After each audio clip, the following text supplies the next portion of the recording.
नमस्कार, आपण पाहता एसबीएन मराठी। मी आहे आपल्या सोबत वैष्णवी भस्मे।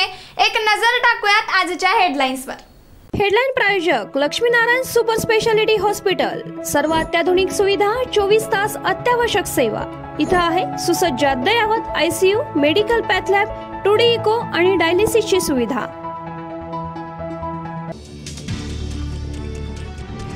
ठाकरे गटाचे आमदार राजन साळवींच्या रत्नागिरीतील घरी 6.5 तास एसीबी कडून चौकशी। साळवींच्या घराबाहेर कार्यकर्ते आक्रमक, कुठल्याही क्षणी अटक होण्याची शक्यता। आदित्य ठाकरे यांचे निकटवर्तीय सुरेश चव्हाण यांना 22 जानेवारीपर्यंत ईडीची कोठडी। मुंबई महापालिकेतील कथित खिचडी घोटाळा प्रकरणी कारवाई। सांगलीवर पसरली गर्द धुक्याची चादर। धुक्यांमुळे जनजीवनावर परिणाम। धुक्यांमुळे भाजीपाला उत्पादक शेतकरी चिंताग्रस्त। सांगली जिल्ह्यातील बस्तवडेच्या हिराबाई कांबळे यांना जीवन गौरव पुरस्कार। 93व्या वर्षीही तमाशा कलेसाठी धडपड। शिंदे समितीला सापडलेल्या 54 लाख नोंदीनुसार तात्काळ कुणबी प्रमाणपत्र देण्याचे आदेश। मनोज जरांगे यांच्या आंदोलनाच्या पार्श्वभूमीवर राज्य सरकारची कार्यवाही।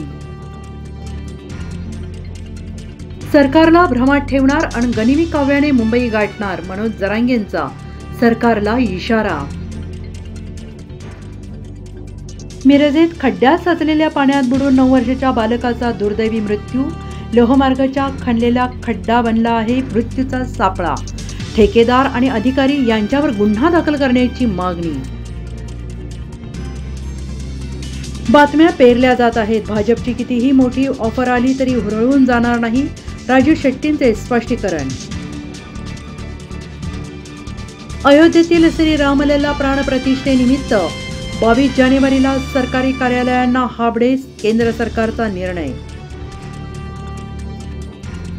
मराठा आरक्षणासाठी मुंबईतील आंदोलनाला सांगलीतून हजारो तरुण जाणार। मराठा क्रांती मोर्चाची बैठक संपन्न। हेडलाईन प्रायोजक लक्ष्मीनारायण सुपर स्पेशालिटी हॉस्पिटल। सर्व अत्याधुनिक सुविधा, 24 तास अत्यावश्यक सेवा। इथं आहे सुसज्ज अद्ययावत ICU, medical path lab, 2D echo आणि डायलिसिसची सुविधा।